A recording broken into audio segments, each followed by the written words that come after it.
Yeah, what's going on, everybody? Boys and girls, gooners and goonerettes, thank you for all your participation in the show last night. Actually broke one of our records for a Wednesday night show where over 1,000 people attended in last night's podcast. And we had a hell of an input from you guys. And that's why we do it, because we want to know what you guys think about the players that are representing our club. And there was a ton of scores, marks out of 10 from all of you guys. It's really great to see the ballpark of where you guys think some of our players are, and that's really important to us because kind of tells us the pigs and troughs of where the players are fitting in, players who are popular, players who are unpopular, and what the fan base sees when things start turning and then people's forms start turning. And that's why we had the segment where we were looking at 2 months ago, these are the players that we all wanted to get rid of. And that's what we like to see, because a lot of fans did a U-turn on the likes of Rob Holding, Torreira, Maitland-Niles. Some people were like, so with Guendouzi, but I think we all know now that in order to buy players, you have to generate the cash and sell players. So people like Socrates, Klasnach, Guendouzi, Bellerin are surplus to requirements, really, because they're in positions that have kind of already been covered and in positions that are filled, and they're just really sitting around without much substance. Not so much Bellerin, but the other guys are. So in relation to that, I think the wisest thing to do is to spread the money and the positions out evenly. There's no point you being overloaded at striker, overloaded at centre-back, overloaded at wing-back, and you have no midfield options. Yeah, that just doesn't work. There's no synergy there. There's no balance, and you have to find a kind of equilibrium in terms of how you're running the team so that you can have a steady ship. Yeah. So guys, the good news is, guys, guess who's in London? Yes, Danny Ceballos is in London. He's at the training ground at London Coney, and he's about to sign his new deal. And look, at the moment right now, with the lack of options in the infields, it's a blessing for Arsenal fans. It's a signing that makes Arsenal better as a team, and it's a signing that gives us much more stability. And also remember, guys, as I said on the show last night, no 12 million euros fee, no loan fee at all, 50,000 euros a week. We're paying that now. We're paying his full salary. Yes, there's no option to buy at the end of the deal. I get that. But at the same time, we've been able to take a player that we paid 12 million for last year. I still can't believe we paid that much for him. The 12 million fee we paid last year was for 2 years. Yeah. So when I look at it like that, it's a very positive move. And it's a very fair move. Remember, 6 million per year that works out at, which is actually what Roma paid for Mkhitaryan for his loan. So it kind of works its way out. But overall, really good news, guys. Also, Granit Xhaka has been officially announced as the captain of the Swiss national team. At 28 years old, he's accumulated 82 caps over 9 years. He scored 12 times for them in 9 years. That's weird. You know why? Because in 7 years, he's only scored 10 times for us. So that's a strange one. It's very strange. He scored more international goals than what he's scored goals for Arsenal. That's mad. Also, Torino and Fiorentina are still interested in bringing Lucas Torreira to their Serie A teams. There's already been one bid that's gone through, but nothing has been backed. I believe it was knocked back by Arsenal. We're getting a discussion now that Torino are now in talks with the player as well as Fiorentina. So look, that's fair enough, guys. AC Milan are interested, but they haven't really had anything outside of an inquiry. And it just, look, let them battle it out between them, because someone's going to pay up.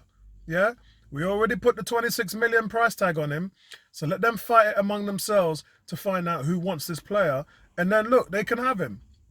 No problem with me. Again, a lot of good things are happening with Gabriel, and David Luiz and Willian welcomed James Rodriguez to their restaurant last night as he edges closer to his Everton transfer. And as I said to you guys yesterday in the chat, it's got nothing to do with these players being a flop. It's got nothing to do with the likes of Ceballos being unwanted.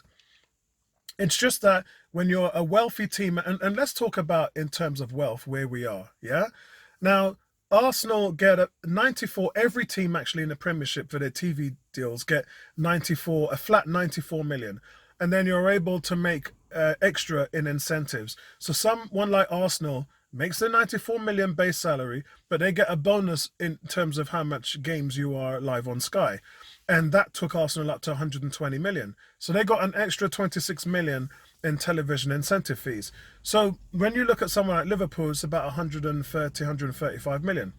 So you're talking about now 135 million. Let's square it up into euros. So about 150 million euros. That's how much you're making in TV revenue. And although some of that was pegged back last year in a rebate, that's your deal. You can make, if you win a title, you can make up to 150 million euros.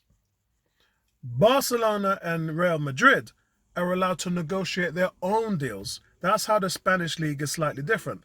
So if you're at the bottom of the table, you could earn as little as 30 million euros, which is really bad, guys. They're really kind of fighting it out to try and get funds because they don't get paid as much money as the big teams.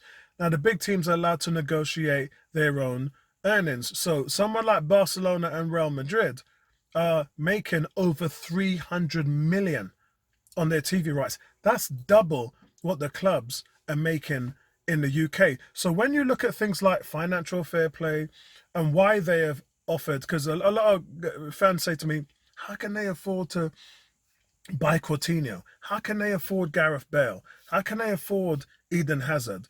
Well, the reason that they can afford these guys and think nothing of blowing them away, look at Coutinho, 140 million. And when they took a look at him in a few games, they were like, nah, they can afford to do that because every year you're getting 300 million. So if you get something wrong, guess what? You're getting the 300 million the next year and you can make up for your mistake. And that's the reason why we see all these things. So you could never afford to, as a business, you could never afford to do that because it's not sustainable. You just cannot afford to be in business with that kind of turnover. But so great is the money that they're getting in. Yeah, we're not even talking about sponsorship. This is just a TV deal.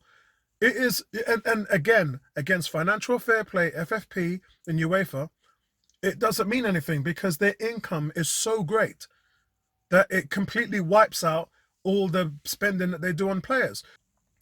But back to the topic here, what this means for Real Madrid is that if you are trying to accumulate all the players that you're spending all this massive amounts of money on, you've ended up in a situation now where you have 33 players on your books. 33. And as I said in the show last night, that means that your initial roster of 25 men, because you're only allowed to submit 25 men to Europa, and that's got to be done next week. So those are the listed players in your squad that are going to be chosen to play in Europe and in the leagues and etc. And you guys know how that part works. But what it means now, you've got 8 players on your books that you cannot submit. So either, and remember, they're contracted to you, so you got to pay them.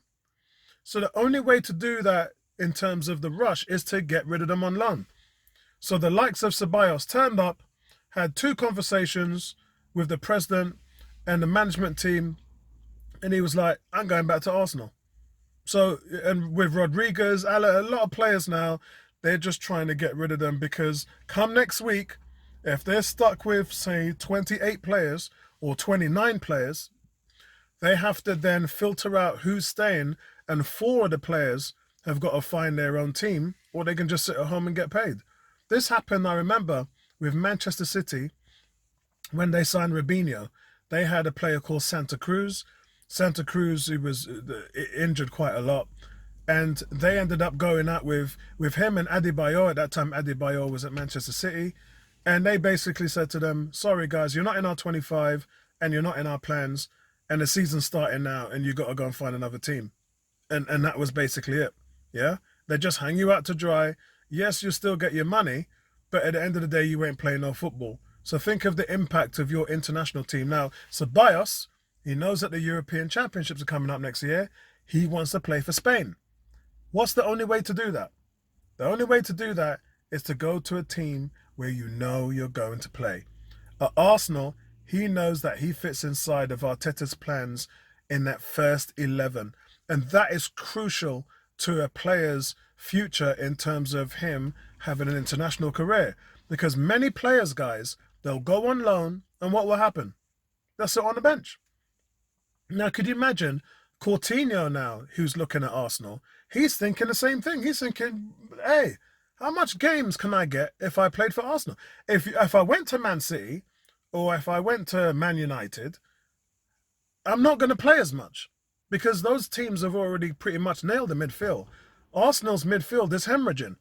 We literally have more guys going out than what we got coming in. So this is what makes Arsenal right now look like a lucrative and attractive team to come and play for the likes of Ceballos, for the likes of Coutinho, because they can come in here and get a lot of game time, which will affect their position in the national team next year. So that's pretty much how that works out, guys. Also, I just want to say 2 words: fake news. You guys have to be wary of what's going on in the media right now. All these reports about Martinez going to play in Spain, Thomas Partey deal is gone, it's finished, it's been cancelled, it's been pulled off the table. Those are the 2 biggest fabrications in the media right now. Guys, it's not true.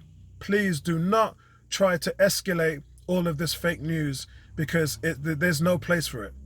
Thomas Partey is still interested in coming to Arsenal, and he's had this issue with Atletico Madrid where they promised him a pay rise this summer and they wasn't able to do it because of their financial restraints. Now, they've promised him next year that they'll be able to do that, but if he signs for Arsenal this year, his money's guaranteed. And that's what he really wants to see. So the player is either happy to go to Arsenal or long-term, he's happy to stay at Atletico. There is no cancellation in the deal. The release clause agreement, which ended on the 30th of June, is still open to Arsenal. Yeah, so that's fine. Everything's good. As far as Martinez, well, I shouldn't have to tell you this, but he's Arteta's preferred number 1. And all these ridiculous talks of 10 million and 20 million, just really stupid talks of him going to other teams is just nigh and ridiculous. He's Arsenal's number 1 goalkeeper. He should start against Fulham as the number 1. I'd be surprised if he doesn't. And he's at the moment negotiating a new contract with the Gooners as well. So I wouldn't think anything bad in that regard. But listen, that's where I'm going to leave it right now, guys. Once again, thank you to everybody who participated in the show last night. And we've got one coming up on Sunday. It's pretty much going to be our season preview when we'll go through the first few months of what we expect the results are going to be, as well as going into the starting 11 as well. We didn't have the time to do that last night. But I'll see you guys then, man. Peace out, right back at you.